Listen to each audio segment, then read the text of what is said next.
Carolina Panthers fans, listen up. Week 2 is here, and it's not just another game. The Arizona Cardinals are coming to town, and everything we've built so far this season is on the line. Every block, every tackle, every decision, it all matters. This is the moment where preparation meets execution, and the Panthers have to rise. The first and most critical key: contain Kyler Murray. This isn't just a name on a jersey, it's a ticking time bomb on the field.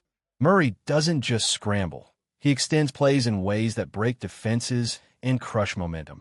The Panthers can't let him escape the pocket. A spy must be ready the second he takes off. Make him uncomfortable, force him into tight spaces, and don't give him a chance to turn small openings into game-changing plays. Next, shut down the Cardinals' top weapons, Marvin Harrison Jr. and Trey McBride. Harrison Jr. is explosive, capable of turning a single reception into a highlight reel play. J.C. Horn has the toughest assignment on the field: keep him contained. McBride isn't any easier. Linebackers and safeties must read the routes, flow downhill, and prevent him from gaining that dangerous second-level yardage. Every reception counts, and every play has to be a battle. Then, the Panthers must establish the run early. Week 1 showed flashes, but too often runs went nowhere. Tuba, Rico, and Chuba have to hit the holes decisively. Know when to cut, when to go downhill, when to push for consistent yardage. It's about rhythm and control. If the ground game is solid, everything else, the passing game, the tempo, the offensive confidence, flows naturally. Consistency must extend to the receivers and tight ends. No more sporadic bursts or highlight-only plays. Every target counts. Every catch counts. McMillan, Riffro, David Moore, Sanders, they all need to hit their marks. And the running backs, catching out of the backfield, Bryce has to find his rhythm, secure every catch, and create momentum for the offense. Defensively, it all comes down to tackling and wrapping up. Forget the flashy hits. Forget the highlight plays. The Panthers have to bring every opponent to the ground, every time. This is non-negotiable. Wrap up, finish the play, and make sure the Cardinals pay for every yard they try to take. Finally, for Bryce, commit to the decision outside the pocket. If you see nothing downfield, commit fully to the run. Make a choice, slide, absorb the contact, or power through. Hesitation is costly. Confidence in execution is everything. These are the keys. Contain Murray, shut down the weapons, establish the run, demand consistency, tackle like your life depends on it, and commit to every decision. If the Panthers can lock in on these fundamentals, Week 2 isn't just a game, it's a statement. Week 2 is shaping up to be a battle of not just skill, but mindset. Looking at the numbers from the Cardinals' matchup with the Saints, it's clear they aren't invincible. Statistically, Kyler Murray didn't put up numbers far beyond what Bryce did last week. Their rushing game mirrors ours. Their passing yards are comparable. The one glaring difference? They protected the ball, no turnovers, and they controlled the clock, keeping the ball in their hands for over 34 minutes. That's the edge they had. But here's the truth. Numbers tell part of the story. The Panthers have fewer penalties, but last week, every single one we did commit was a momentum killer. Each one halted a drive or shifted the game's energy away from us. That has to change. Discipline, focus, and execution. These are the things that will tip the scales in Carolina's favor this week. Looking at the Week 2 depth chart, there's one word that comes to mind: stagnant. No changes. No checo pese. That's a concern. Corbett remains at center, and Kane May's isn't seeing the starting nod, despite flashes of potential in practice. On defense, Nick Scott still holds the strong safety spot, while the talent and readiness of Leah Ransom is being overlooked. Ransom has shown he's ready to step up, and it's hard not to feel the frustration of fans and teammates watching him wait on the sidelines while opportunity passes. Charles Smith-Wade could handle the nickel role, and Corey Thornton deserves more reps, but the coaching staff is sticking to old habits. Sometimes the system holds back the very talent that could change the game.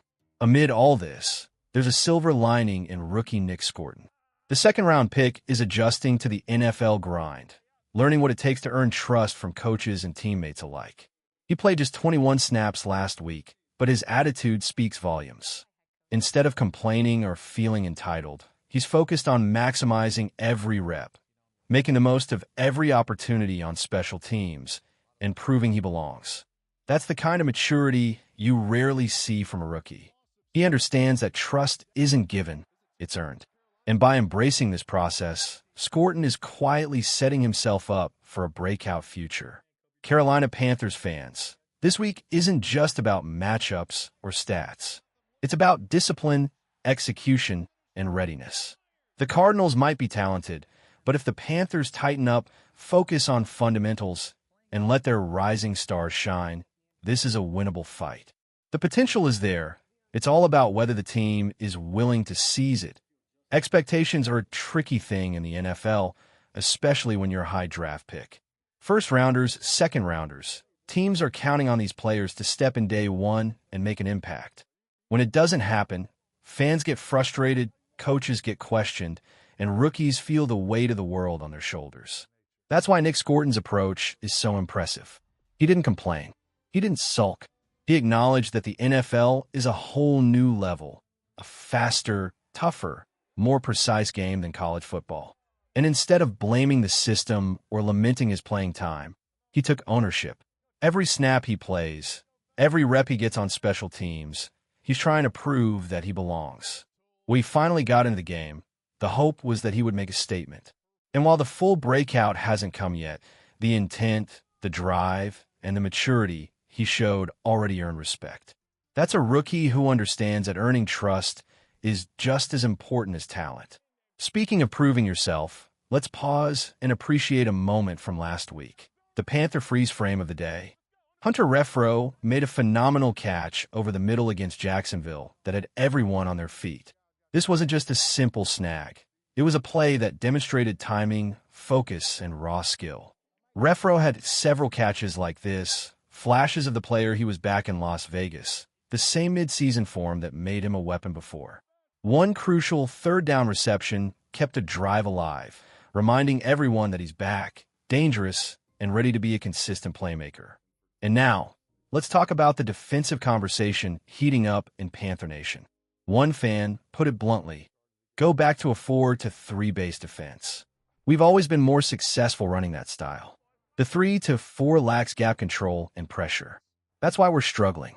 There's truth in that. The 4-3 can feel more disciplined in filling interior gaps, allowing linebackers to stunt, twist, and pressure in predictable yet effective ways. The edge rushers stay where they belong, and if the offense tries to run inside, the gaps are contained. The 3-4, on the other hand, can leave the interior exposed if the linemen don't control the line of scrimmage. It's a trade-off. 4-3 give you interior strength but can be vulnerable outside. 3-4 spreads players out but risks leaving gaps inside. Another Panther fan weighed in on the secondary. J.C. Horn is a $100 million corner. I want to see more press coverage.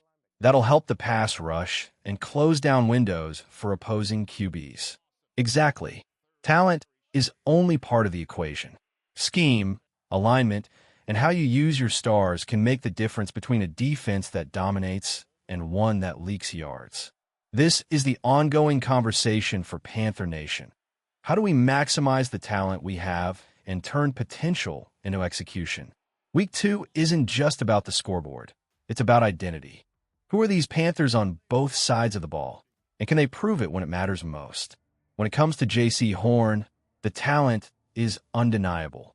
A $100 million cornerback has to impact the game, and in theory, press coverage should help the pass rush. But theory only goes so far. In practice, press coverage is a high-stakes gamble. Corners have to hold their ground, maintain leverage, and survive multiple seconds of pressure, all while linebackers scramble to cover the flats and respond to anything breaking open underneath.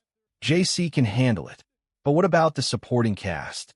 Mike Jackson, Charles Smithwaite, Corey Thornton, they all need to step up if the press is going to work.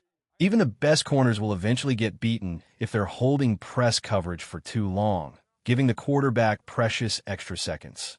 It's a delicate balance. Disrupt timing, but don't overextend. Execution is everything. Injuries, as always, complicate the story. Wharton, for instance, has been a force in run defense, showing flashes of dominance that could turn a game. But a hamstring injury, sudden and mysterious, has sidelined him. These injuries aren't unique to the Panthers. Veterans league-wide often struggle with hamstrings when off-season reps are limited. It's frustrating because Wharton was thriving. But football is a next-man-up game, and the team will have to adjust and continue moving forward. At the heart of all of this is a simple truth. Football is a game of trust, timing, and resilience. Press coverage only works if the cornerbacks can hold firm, linebackers can react instantly, and the defense as a whole can adapt when injuries strike. Every rep, every snap, every adjustment matters. Week 2 isn't just about strategy. It's about mental toughness and the ability to execute under pressure. As Panther Nation looks ahead, the questions linger. How do you beat Arizona this week? How will the depth chart and rookies like Nick Scorton shape the game? How will the defense respond to adversity and injuries? The answers will emerge on the field, and the Panthers have to be ready. This isn't just analysis. It's the story of a team striving to rise, a team learning to adapt, a team fighting for every yard, every play, every moment. And as always, one thing remains constant. Keep pounding.